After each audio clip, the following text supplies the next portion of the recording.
Hey everyone, Wolf Lord Rho here. Today we're discussing the nature of the Raven Guard, the balance within the Raven Lord's sons. Spoiler warning to begin, as the events we're discussing today are from the short story With Bated Breath by author George Mann. As always, I really recommend you read the stories for yourself first, as that's the best way to enjoy the lore for yourself, without spoilers. But with that said, let's just jump straight in. As we know, all the chapters of the Astartes represent their Primarch's heritage to one degree or another. For some it's immediately visible, such as with the sons of Rus or Vulcan. For others it becomes clear by their deeds and actions, such as with the sons of Guilliman or Rogel Dawn. And with that in mind, you'd be hard pressed to find any chapter who so completely embellishes their Primarch, such as the Raven Guard. But with that said, it feels like something we don't often get to see. Unlike the Heresy series, where we got to dive in deep to the Legion's character, it feels like in the current timeline it's still a bit of a rarity. Corax's legacy, for all its pros and cons, lies heavily on his sons. Their brooding nature hangs like a cloud over the chapter to this day, and his teachings of war are still exemplified completely. Everything about the chapter makes them as much a mystery to other Astartes as they are to the ordinary humans. With such a unique legacy, I've always found it interesting when we get to see the Sons of Corax interacting with others from outside the chapter, when we get those rare glimpses within. And with the short story With Bated Breath, we actually get a fairly unique glimpse into that nature, with an interaction with the Imperial Guard. Now it takes place on the world of Andrakor, which has come under invasion from the forces of Chaos, the traitor legion of the Death Guard to be exact.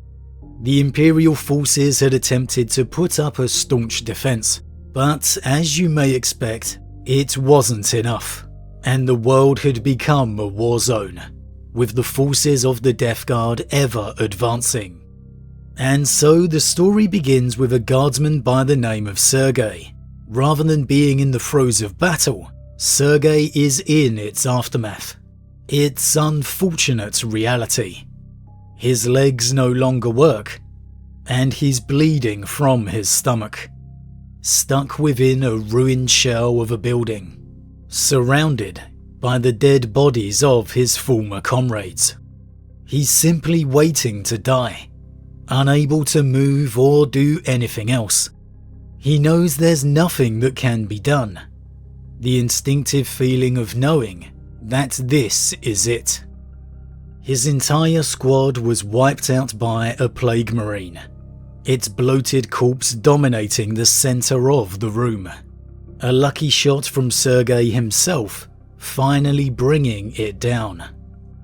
Now, though Sergei knows he is undoubtedly dying, he doesn't feel completely forlorn, because his world will live on. A few hours earlier, he caught sight of the meteors falling, the drop pods of the Angels of Death. The Emperor's angels had come. He might not live to see it, but surely the Space Marines would bring victory. Sensing a movement in the darkness, Sergei immediately grabs his lasgun, and as he panickingly calls out to see who's there, the form of a Raven Guard emerges from the gloom. Despite Sergei being absolutely terrified, the Marine introduces himself as Captain Corin of the Raven Guard 4th Company, commanding Sergei to lower his gun, which of course he does. Corin, in true Astartes fashion, points out that Sergei's dying, before asking him his name. And this takes Sergei back a bit, because of course he's heard tales of the legendary Space Marines, even heard of them fighting alongside the Guard. But he has never heard of them talking like this, showing interest in a guardsman, wanting to know their name. one that's quite clearly dying to boot. And so their conversation continues, with the Raven Guard asking Sergei to tell him what had transpired. Again, this confuses Sergei slightly, not quite seeing the point. It's pretty obvious. They'd all died trying to kill the Plague Marine, and Sergei is dying. However, the Raven Guard has a pretty interesting answer, encouraging the guardsman to talk, suggesting Sergei had performed a great deed. Great deeds? It took 20 of us to bring down one of them. You might have done the same in a moment. Corin seemed to consider this. Yet you were victorious, and you sacrificed your lives in the name of the Emperor. You did so in the face of overwhelming odds. It is true that to one such as I, felling a single enemy might be nothing more than a moment's work. But for you and your brethren, it took courage and the lives of 20 men and women. I see the greatness in this. I see sacrifice and honor. Tell your tale, trooper. Have it heard before you die. Now, I was admittedly quite surprised by this.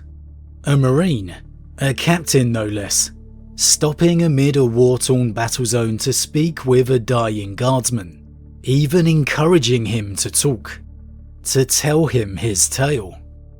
Now maybe if this was a salamander you could perhaps understand it, but even then it's a little bit of a surprise. But from a Raven Guard, I'll admit that was very surprising. However, upon reflection, maybe it shouldn't be. Corax within the Crusade was clearly a very caring Primarch, devoted to his father's dream for humanity. Yes, the heresy drastically changed his outlook, and the future for the chapter to come. But those core traits remain within his sons, buried beneath that dark, brooding nature. They have a strong belief in tradition and honor. Perhaps this was just an example of what is rarely seen. But so Sergei, despite his wounds, begins to talk of how the Imperial Navy formed its blockade, only for it to be shattered by the Death Guard. How after a few hours of terrifying wait, they descended to the world and unleashed their devastation, all sounding very much like your usual Death Guard assault, just relentless in their attack. Plague Marines seemingly impervious to any weapon or pain, teeming legions of grotesque, disease-ridden creatures, defensive position after defensive position, simply being overwhelmed. However, then his story is interrupted. The noise of a war machine of some sort crashing its way into the building. Something he can't quite see, but can most definitely hear it's coming their way. However, Corin, the Raven Guard, simply tells him to continue his story, merely glancing over his shoulder to the approaching threat, even insisting that Sergei continue when he objects. So Sergei continues talking, going on to describe more destruction unleashed by the Death Guard, witnessing the arrival of the drop pods, and ultimately the events of his squad falling to the Plague Marine. When he finally finishes his tale, Corin simply replies, "You die knowing you have done your duty. That is the greatest of honours." Now the war machine had finally reached them, and stumbles into the shattered room, revealed as a Death Guard Hellbrute, which obviously sends the dying Sergei into a panic, even more so at the Raven Guard's apparent lack of concern. But it's then, as finally Captain Corin turns to face the enemy dreadnought, that the truth of his intentions are revealed. He sensed movement out of the corner of his eye. He turned his head fractionally to see the shadows were moving.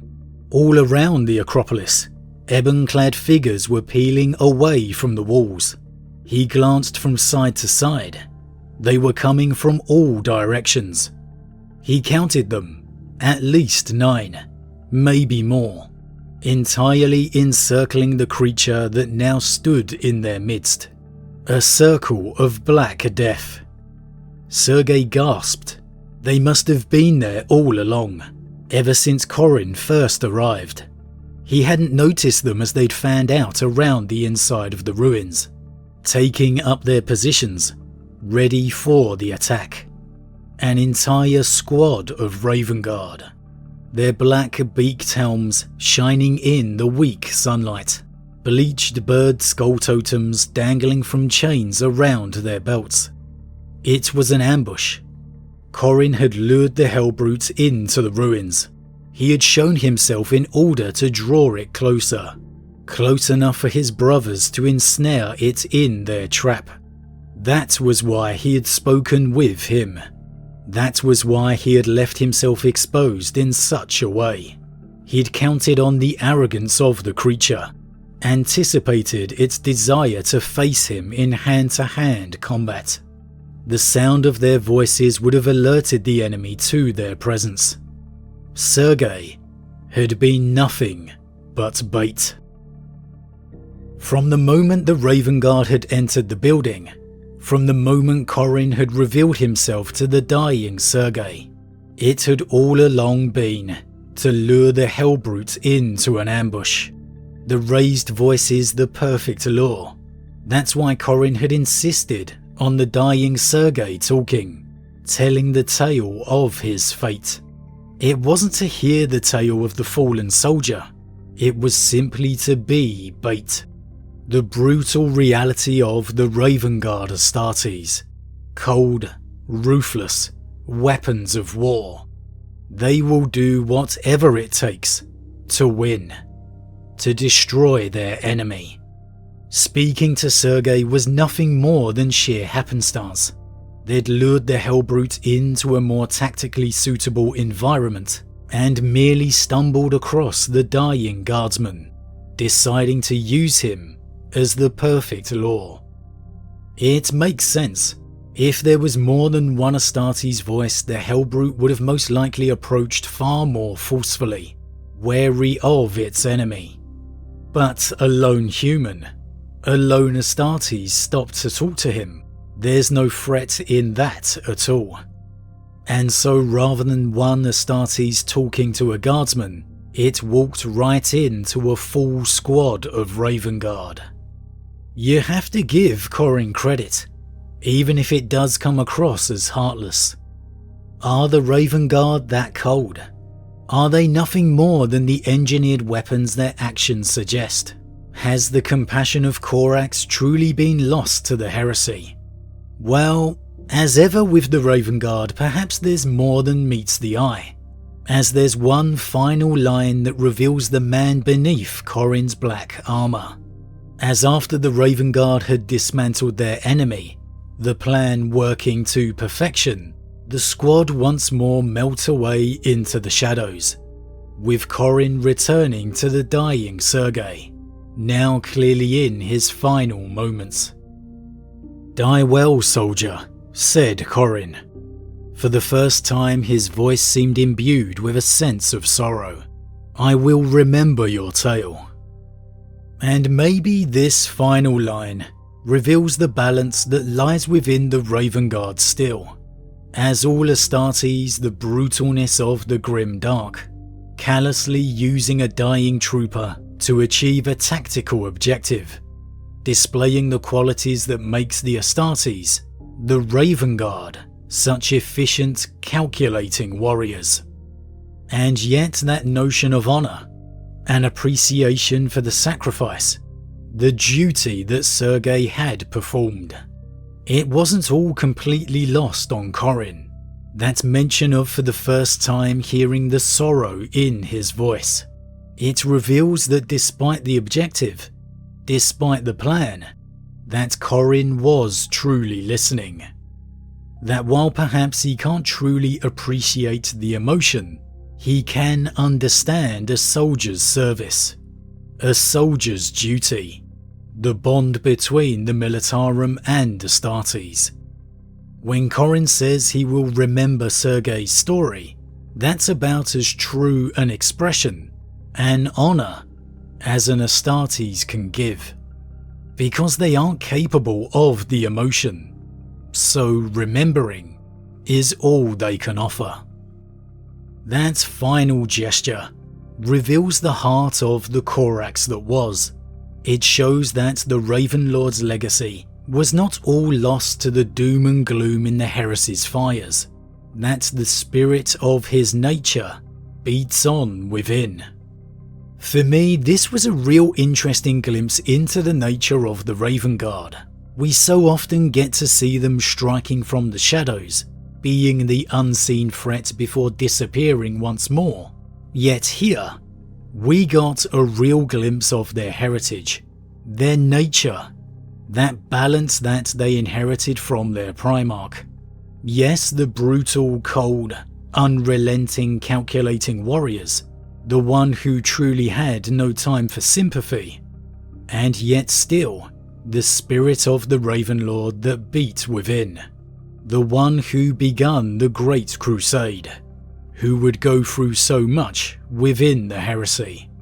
That character still lives on within his sons 10,000 years later. But as always everyone, what do you think? Was this simply the cold, brutal part of the Raven Guard's nature? Or did that final line reveal the truth of the Raven Guard's heritage? That despite the tragedy that would befall the Legion, the honour and tradition lives on still. Can you think of any other modern day Astartes chapters who would truly stop to listen to the Guardsman's story? Or would another chapter perhaps simply put the Guardsman out of his misery? As always, leave your thoughts in the comments below, I love to read them. Huge thank you to all my subscribers, your support truly means a lot to me, it really does. If you're new, please consider subscribing to help the channel grow, and if you enjoyed this particular vid then why not drop a like on it too. With that said, I am off, and I'll see you all again real soon.